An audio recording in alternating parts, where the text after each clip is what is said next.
வழக்கறிஞர் மற்றும் அரசியலாளர் திரு KS ராதாகிருஷ்ணன் அவர்களின் KSR வாய்ஸ் சேனலுக்கு உங்களை அன்புடன் வரவேற்கிறோம். அனைவருக்கும் வணக்கம்.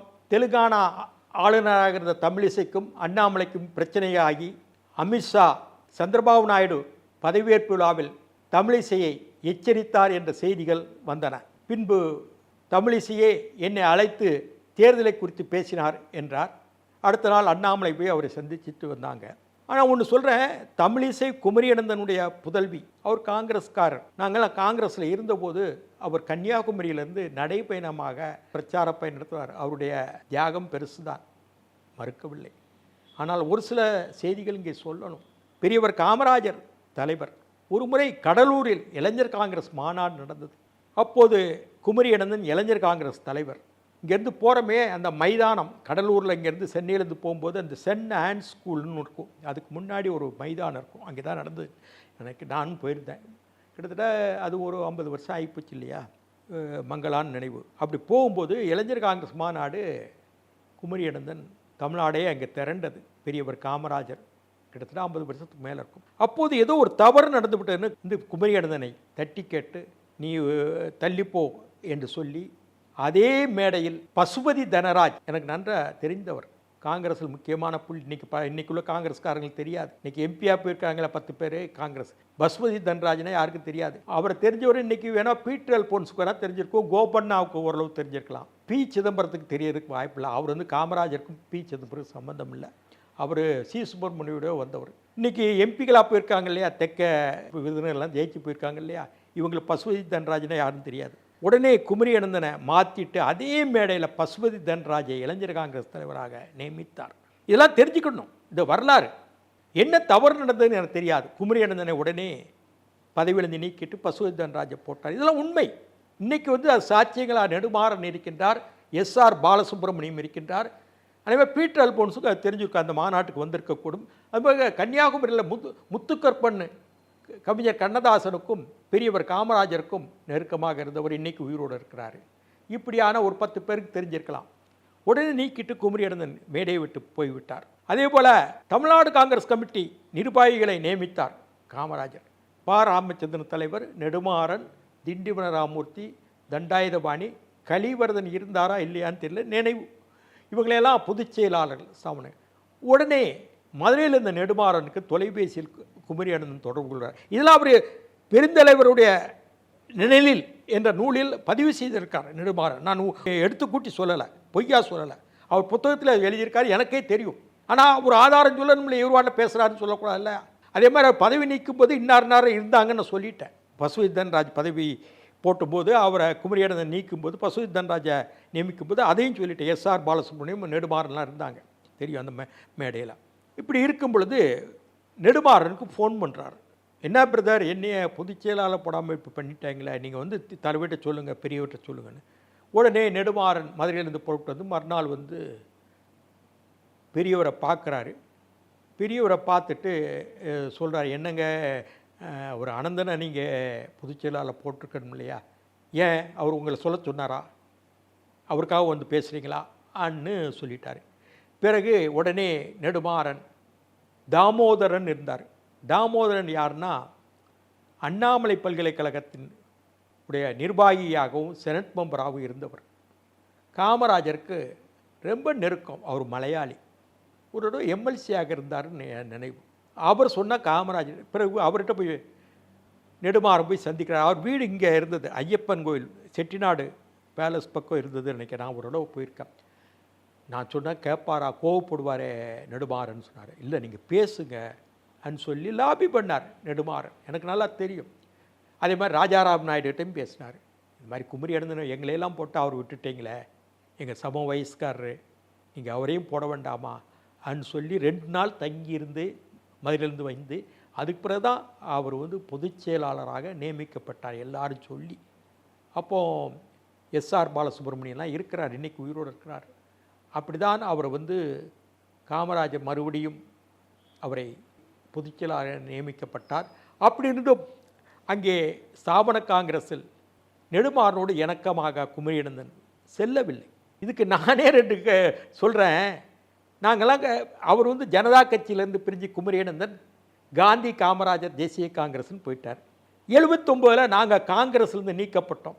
நாங்கள்லாம் ஒரு குரூப்பாக இருந்தோம். வாழப்பாடி ராமமூர்த்தி, நெடுமாறன் தலைமையில், கவிஞர் கண்ணதாசன், இப்போ பலராமன்லாம் வடசென்னையில் இருக்கிறார். டிவிலலாம் அடிக்கடி பேச எக்ஸ்எம்எல்ஏ உருளரசு ஜெயபாரதி, இப்படிலாம் பல ஆட்கள், இந்த மாதிரி ஜீவரத்ன உடையார், அதே மாதிரி கிருஷ்ணகிரி தீர்த்தகிரி கவுண்டர், ஆர்வி சுவாமிநாதன் மத்திய அமைச்சர், சிதம்பரம் போட்டி போடுறாள் சிவகங்கை தொகுதி. அவர் இறந்த பிறகு தான் சிவகங்கை தொகுதியில் போட்டிடுறாரு.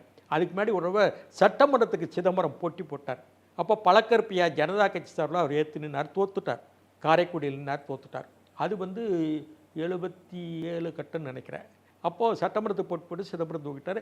ஆர்வி சுவாமிநாதன் இறந்த பிறகு தான் சிதம்பரம் சிவகங்கையில் நின்று 84 பிறகு தான் நாடாளுமன்றத்துக்கு போகிறார். இப்படியான நிலையில் குமரி அனந்தன் அப்படித்தான் வந்தார். அப்படி இருக்கும் பொழுது இவர் காந்தி காமராஜ் தேசிய காங்கிரஸ்னு பாராமச்சந்திரனோட அபிப்பிராய வித்தியாசம் பட்டு அவர் கன்னியாகுமரியில் வெற்றி பெற்றார். பாராமச்சந்திரன் மத்திய சென்னையில் வெற்றி பெற்று அன்றைக்கு மொராஜி தலைமையில் இருந்த ஜனதா சர்க்காரில் மின்துறை அமைச்சராக பாராமச்சந்திரன் ஆனார். குமரி அனந்தனுக்கு அங்கே அமைச்சரவை இடம் கிடைக்கவில்லை என்பது ஒரு வருத்தம் இருந்தது பலருக்கு. குட்டி காமராஜர் என்று இங்கே சொன்னார்கள். பிறகு ஒரு கட்டத்தில் ஜனதா கட்சியிலேருந்து குமரி அனந்தன் பிரிந்தார். அதே போல் காங்கிரஸ்லேருந்து நெடுமாறந்தம் நாங்கள்லாம் பிரிஞ்சோம். எங்கூட இருந்தவங்க ஒரு சிலர் வந்தாங்க, வாழப்பாடியெல்லாம் எங்கூட வரல, நாங்கள்லாம் பிரிஞ்சு வந்துட்டோம். கவிஞர் கண்ணதாசன் அதுக்கு பிறகு அந்த காங்கிரஸ் அரசியலை விட்டு விட்டார். பிறகு தமிழக அரசவை கவிஞராக எம்ஜிஆர் காலத்தில் நியமிக்கப்பட்டு இறந்துட்டார். இப்படியா இருக்கும் பொழுது நாங்கள் தமிழ்நாடு காங்கிரஸ் பிராக்கெட்டில் காமராஜர்னு கட்சி, அவர் குமரி அனந்தன் காந்தி காமராஜ் தேசிய. இப்படி இருக்கும் பொழுது 2 விஷயத்தை சொல்கிறேன். 83 இனக்கலவரம் நடக்கு. மதுரையிலிருந்து நடைபயணமாக ராமேஸ்வரம் சென்று அங்கிருந்து இலங்கைக்கு ஈழத்துக்கு படகு மூலமாக செல்வோம், தமிழர்களை காப்பாற்றுவோம் என்று வேலோடு மஞ்சள் உடையோடு நெடுமாறன் புறப்பட்டு நாங்கள் ராமேஸ்வரத்தில் படகுகள் ஏறும்போது அன்றைக்கு எம்ஜிஆர் ஆட்சி, குன்றக்குடி அடிகளார், ராஜாராமன்லாம் அன்றைக்கி ஸ்பீக்கர், பேரவைத் தலைவர்கள்லாம் வந்தாங்க. எம்ஜிஆர் நேரடியாக பேச, இந்திரா காந்தி நேரடியாக பேசினாங்க. போக வேண்டாம், நான் பார்த்துக்கிறேன்னு சொன்னாங்க. அதை மீறி எங்களுக்கு படகுகள் அன்றைக்கி கொடுக்கல. இருக்கிற படகுல நம்ம ஏறி தான் ஆகணும்னு ஏறணும். உடனே குமரி அனந்தன் திடீர்னு வந்தார். எந்த திசையிலேருந்து வந்தார்னு தெரியல. அப்படி நாங்கள்லாம் நடந்து திடீர்னு படகுல ஏறிட்டார். அதே மாதிரி கண்ணகி கோவில் பிரச்சனையாச்சு. இப்போ கண்ணகி கோவில் பிரச்சனையை நான் சொல்கிறேன் இல்லையா, நான் வழக்கெல்லாம் போட்டேன். அதுக்கு பிறகு தான் அங்கே கம்பம் பகுதியில் சித்ரா பௌர்ணமிக்கு போகலாம் மக்கள், தமிழ் மக்கள், அந்த தேனி மாவட்டத்தை சேர்ந்த தமிழர்கள். அப்போது கண்ணகி கோவில் 83, 84 கட்டத்தில் அந்த கோவிலே இடிபாடாகி அந்த கண்ணகியுடைய விக்கிரகத்தையே அடித்து மங்களதேவி கண்ணகி தூபம்சம் பண்ணிட்டாங்க. நெடுமாறன் தலைமையில் நாங்கள் போகும்போது திடீர்னு இவரும் கம்பத்துலேருந்து என் கூட சேர்ந்துக்கிட்டார். இப்படி திடீர்னு நாங்கள்லாம் நடந்தே போவோம், முயற்சிகள் எடுப்போம். திடீர்னு குமரி அனந்தன் சேர்ந்துக்குவார். அப்படிப்பட்ட மனிதர் தான் குமரி அனந்தன். வயசாகி போச்சு, அது வேறு விஷயம். ஆனால் சொல்ல வேண்டிய விஷயங்கள், நடந்த விஷயங்களுக்கு பதிவு செய்ய வேண்டிய வேண்டாமா? அன்றைக்கி நெடுமாறன்லாம் பொதுச் செயலாளர் ஆகிருக்க முடியாது. இதுதான் நடந்த உண்மை. இது உண்மை, இட்டுக்கட்டி சொல்லலை. ஆனால் குமரி அனந்தன் உழைத்தவர், மறுக்கவில்லை. ஒவ்வொரு மேடைகளும் பேசுகிறவர். அப்போ குமரி பேனா, குமரி மை எல்லாம் நடத்த. இதே இந்த தமிழிசையும் அம்மாவும் மதுரையில் ஒரு கடையிலே இந்த பேனாக்கள், அதே மாதிரி சிறுமக பாட்டு புத்தகம், ஒரு சினிமா பாட்டு புத்தகம், அந்த பாடல்கள் அச்சடித்து அதெல்லாம் இங்கே விற்பனையில் இருக்கும். நானே போயிருக்கேன். ஒரு நெடுமாறனை மேலே குமரி அனந்தன் இருக்காரா இல்லையான்னு கேட்டுவாங்கன்னு காரில் இறங்கி மேலே போனேன்னா இந்த பொண்ணு அன்னைக்கு இருந்தது. தமிழிசையெல்லாம் அன்னைக்கு கவனம் ஆகணும்னு நான் எதிர்பார்க்கல. அவங்க அம்மாவும் அன்னைக்கு இருந்தாங்க. அன்னைக்கு அது ஒரு 40, 45, 50 வருஷம் இருக்கும். ஒரு கடை இருந்தது அங்கே, குமரி பேனா, குமரி பை. அந்த வசந்தகுமார்னு இருக்காரே, இப்போ நம்ம இறந்துட்டார கன்னியாகுமரி எம்பியாக இருந்து அவருடைய மகன் இன்னைக்கு எம்பியாக இருக்கார்ல, அவர் தான் அந்த பேனாக்கள் குமரி அனந்தன் கூட்டங்களில் விற்பார். பாண்டிச்சேரியில் அந்த கூட்டத்துக்கு நான் போயிருந்தேன். கண்ணன் இப்போ இறந்துட்டார், ராஜ்யசபா எம்பியாக இருந்தார், காங்கிரஸ் தலைவராக இருந்தார். புருஷோத்தம் ரெட்டியார், அதாவது வைத்திலிங்கத்துடைய சொந்தக்காரர், அவங்க அப்பான்னு நினைக்கிறேன். அதே மாதிரி கண்ணன், சண்முகம், இவங்கெல்லாம் காங்கிரஸ் தலைவர்கள். அப்போ கூட்டத்துக்கு போகும்போது குமரி அனந்தன் கிட்டேயே சொன்னார், யார்?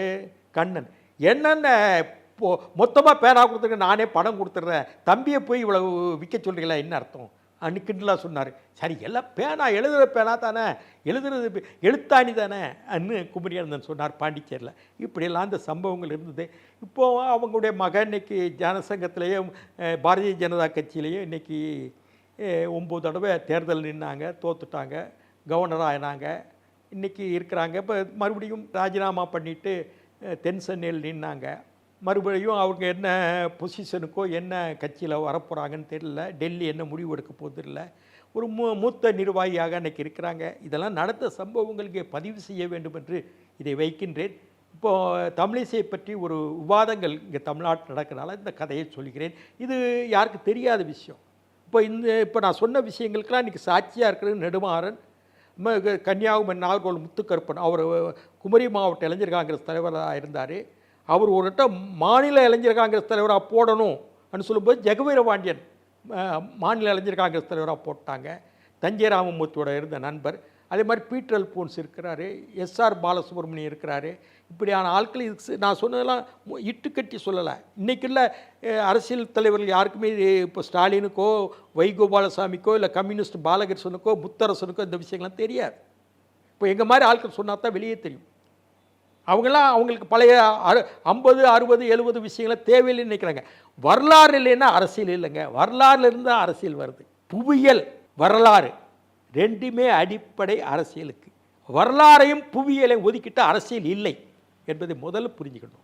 நேற்று என்ன நடந்தது, இன்று என்ன நடக்கின்றது, இந்த புவிமண் எப்படிப்பட்ட மண் என்று தெரிஞ்சால் தான் அரசியல். நீங்கள் தீப்பெட்டி வச்சு நெருப்பு வச்சு அடுப்பில் வச்சா தான் அடுப்பு எரியும். அடுப்பு எரிஞ்சாதான் உலகு ஒதிக்கும். அந்த உலகு ஒதிக்கிறது தான் அரசியல். இந்த தீப்பெட்டியும் நெருப்பும் தான் புவியியலும் வரலாறும். இந்த ரெண்டும் இல்லைன்னா அரசியல் கிடையாது. இந்த அரசியலை பலவிதமாக பார்க்கிறார்கள். பொலிட்டிக்கல் சயின்ஸ்ன்னு சொல்லிட்டாங்க, பொலிட்டிக்கல் இன்ஜினியரிங்னு சொல்லிட்டாங்க. அதுமுறை இந்த எல்லாமே பொலிட்டிக்கல் சயின்ஸோ பொலிட்டிக்கல் இன்ஜினியரிங்கோ பொலிட்டிக்கல் டெக்னாலஜியோ எல்லாமே ஒரு டிரைவேஷனில் இறுதியாக வர்றது.